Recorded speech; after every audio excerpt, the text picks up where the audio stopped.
Halo teman-teman, jadi hari ini kita akan panen-panen sayur dan saya akan mengajarkan ke teman-teman bagaimana cara budidaya sayur sawi di media bambu seperti ini.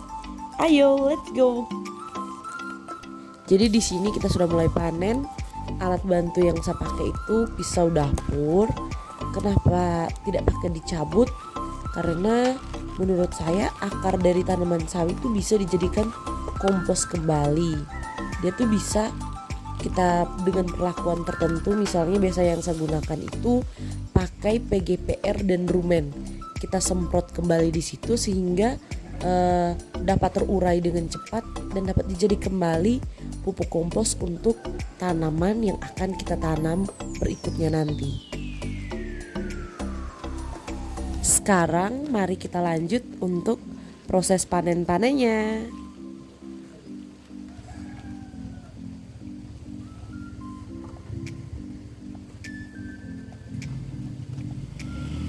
Pastinya ribut ya teman-teman, berhubung rumah kami tuh di dekat pinggir jalan. Dan yang tempat saya tanam ini dia tuh ada di dek 2. Karena belum dibuat rumah lanjutan, jadi kita tanam-tanam gunakan di sini.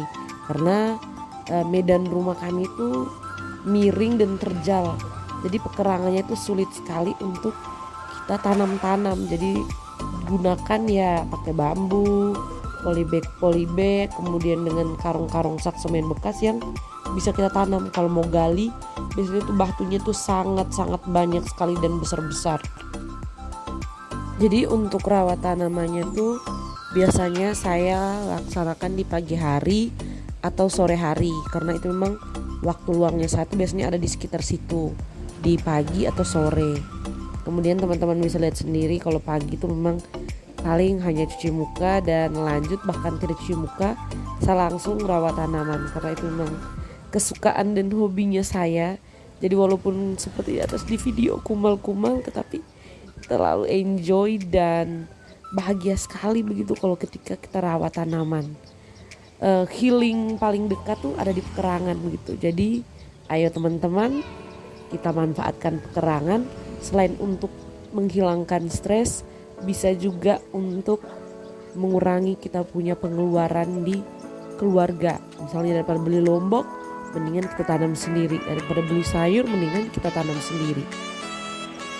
Ayo kita sama-sama bikin gerakan untuk memanfaatkan pekerangan. Walaupun pekerangan itu sempit bagaimanapun, ayo kita manfaatkan dengan membuat inovasi-inovasi baru yang keren-keren.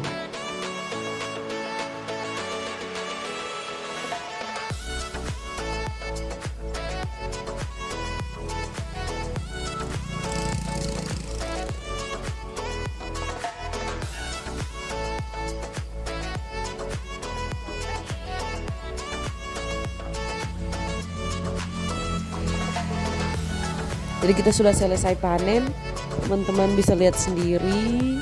Di sini kita mendapatkan banyak sekali sayur. Yang pertama, kenapa saya suka tanam sendiri? Yang pertama tuh adalah kita bisa tahu kita punya sayur tuh benar-benar sehat.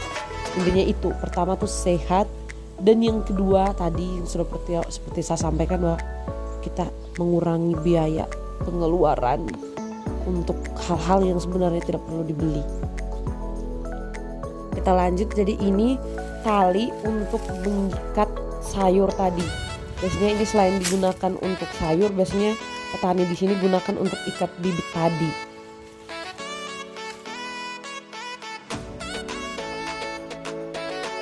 Jadi sekarang kita lanjut ikat. Jadi ini penampakan talinya dan dingin sekali pagi ini. Dingin. Kita lanjut untuk ikat-ikat, dan selanjutnya setelah diikat kita akan menjualnya di sekitar pekerangan. Bukan pekerangan, maksudnya di sekitar kompleksnya kita. Salah bicara lagi. Jadi di sini sebelum diikat kita cuci bersih, kita pisahkan, mungkin ada daun-daun yang kuning kita buang, tapi bukan buang ke sembarang tempat. Biasanya itu saya kumpul di satu karung, kemudian ada tempat lubang kecil di dekat tempat tanam-tanam ini. Biasanya saya kumpul di situ supaya nantinya dijadikan kembali kompos. Kita bisa ambil tanahnya. seperti itu. Jadi di sini ya itu satu ikatnya kita jual dengan harga Rp5.000. Jadi kita ikat sampai semuanya selesai.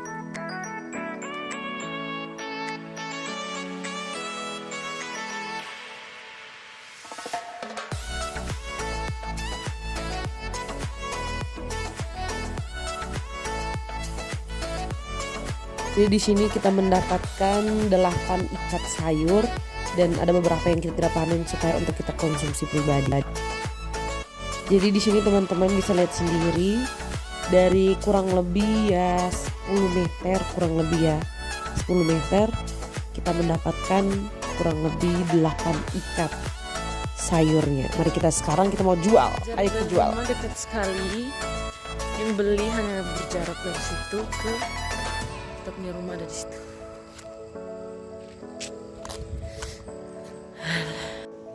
Hasil penjualan kita pagi ini kurang lebih 40.000 dari kintal hanya ini saja.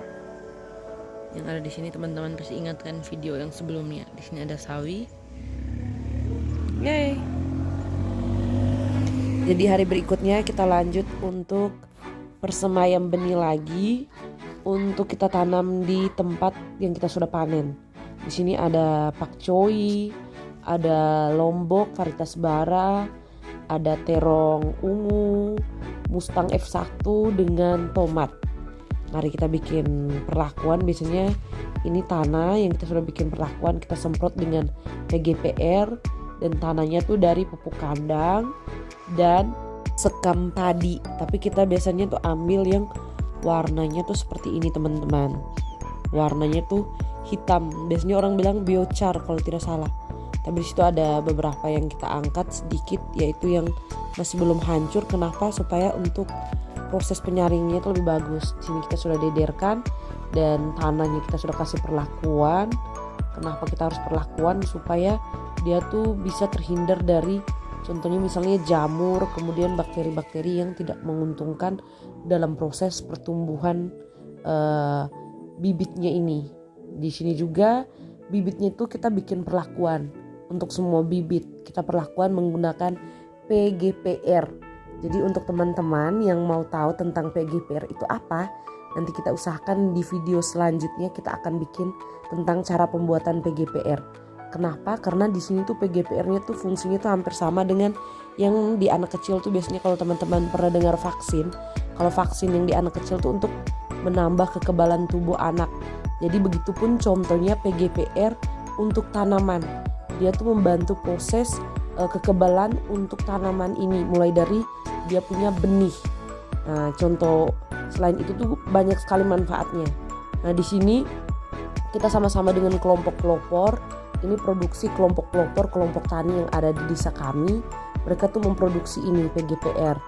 Jadi teman-teman kalau yang mau tahu sekali bisa komen supaya nanti kita bikin video lanjutan untuk kita cara untuk pembuatan PGPR ini sendiri. Jadi memang mereka nih sudah punya legalitas untuk memproduksi PGPR ini. Di sini setelah selang beberapa hari ada beberapa tanaman yang sudah mulai tumbuh. Di sini ada mentimun, kemudian ada kacang panjang, dia sudah mulai merambat. Ada buncis juga yang sudah mulai merambat. Kalau teman-teman lihat sudah mulai ada perubahan ya teman-teman. Karena di sini saya sudah mulai pasang lanjaran untuk kacang dan kacang-kacangan, tadi ada buncis dan kacang panjang.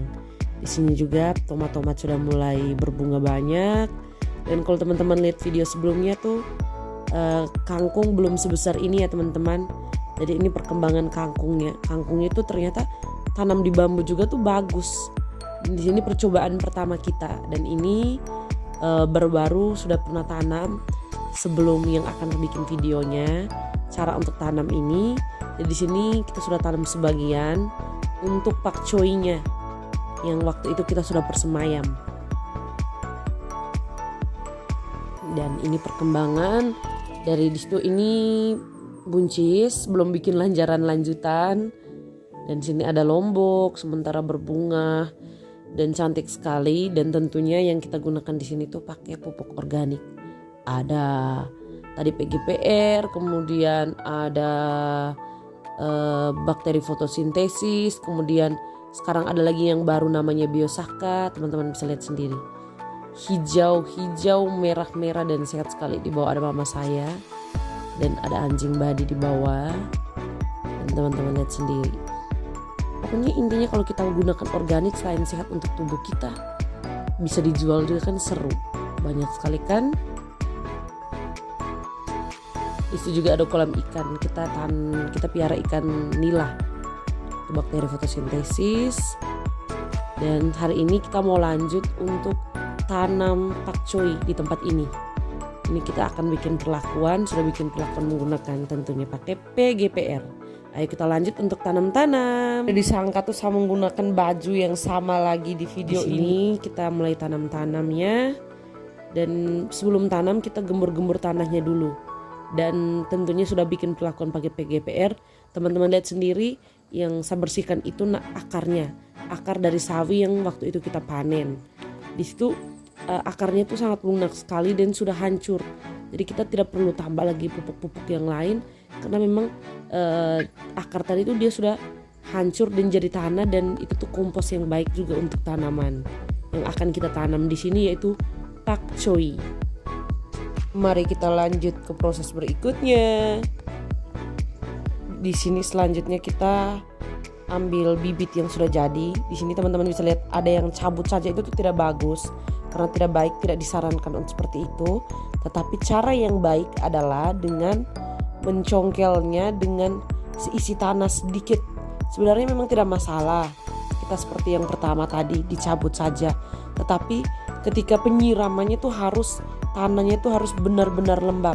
Karena takutnya ketika panas mataharinya berlebihan, yang tanpa tanah sedikit tuh biasanya tuh dia tuh cepat layu dan mati. Jadi diusahakan pengambilan bibitnya tuh seperti ini teman-teman. Dengan akar-akar dan sedikit tanah dari dalam polybag. Jadi di sini teman-teman lihat ya. Jadi sebenarnya untuk petani-petani jangan takut bilang kita harus bikin perlakuan yang sangat serius yang apa. Tapi cukup dengan kita perhatikan dia punya pertumbuhan, kemudian takutnya busuk batang. Sebenarnya kita bisa seperti ini serta ada persemaian dekat juga dengan tomat. Jadi tidak masalah, yang penting kita jangan takut dan kita ada niat benar-benar untuk sayang tanaman tuh pasti dia akan tumbuh. Kita lanjut lagi untuk tanam-tanam. Kemudian untuk cara tanamannya teman-teman, di sini saya akan ajarkan. Yang pertama kita pisahkan dulu yang mau kita tanam tuh, kita atur baik-baik batangnya. Kemudian pegangnya itu diusahakan jangan di batang, harus di daun. Karena ketika kita pegang di batang, kalau batangnya patah, itu dia tuh untuk peluang hidupnya tuh otomatis sudah tidak ada. Ketika di daun, ketika daunnya sobek kan dia masih ada peluang untuk hidup karena tunasnya itu tuh masih ada kalau di daun. Jadi pegangnya tuh harus seperti itu, harus di bagian daunnya, jangan di batang. Karena kalau batang patah otomatis dia akan mati. Seperti itu, dan mari kita lanjut untuk tanam-tanam. Di sini kita sudah selesai tanam dan cantik sekali. Dan kita akan menggunakan suatu produk ajaib, yaitu bakteri fotosintesis yang sudah jadi. Di sini memang ada bakteri fotosintesis, teman-teman bisa lihat. Stok kita banyak sekali, bagi petani-petani yang membutuhkan bisa datang.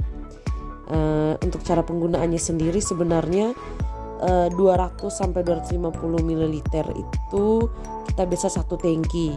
Tapi di sini saya mau coba untuk langsung kocor langsung dengan sangat cepat di setiap tanamannya, dan setelah itu kita siram menggunakan air, tidak pakai campur, tetapi kita langsung siram langsung, kocorkan langsung ke tanamannya. Saya gunakan di sini tuh biasanya 1 minggu 1 kali, tetapi lihat juga dengan pertumbuhan tanaman itu sendiri. Kalau sudah sangat hijau atau kita bisa lihat dia nih memang kandungan atau unsur hara yang dibutuhkan sudah pas. Tapi itu saya berhentikan untuk penggunaan bakteri fotosintesis. Kalau memang dia membutuhkan, otomatis 1 minggu 1 kali biasanya saya gunakan untuk tanaman-tanaman yang ada di pekarangan saya ini. Dan untuk jangan lupa botol-botolnya jangan dibuang. Ini kita bisa daur ulang dan kita gunakan lagi untuk proses pembuatan bakteri fotosintesis di tempat berikutnya lagi. kita bisa gunakan botol-botolnya. Jadi kita juga memanfaatkan barang-barang bekas, limbah-limbah bekas yang ada di sekitar kita daripada buang. Dan mari kita lanjut ke penyiraman. Setelah kita kocorkan, kita siram dengan seperti ini teman-teman. Jangan semprot dengan intensitas yang besar ya. Kalau tidak nanti tanamannya itu biasanya tumbang. Jadi kita siram cukup basah karena takutnya siang nanti mataharinya tuh panas sekali sampai membuat tanamannya itu nanti layu dan mati. Jadi di sini kita siram semuanya dan pekerjaan kita selesai. Dan sekarang tinggal perawatan untuk tanaman ini dan pemupukan tentunya. Dan kita ketemu lagi di video-video berikutnya. Teman-teman mau video apa nanti kita buat sama-sama. Mau PGPR? Ayo.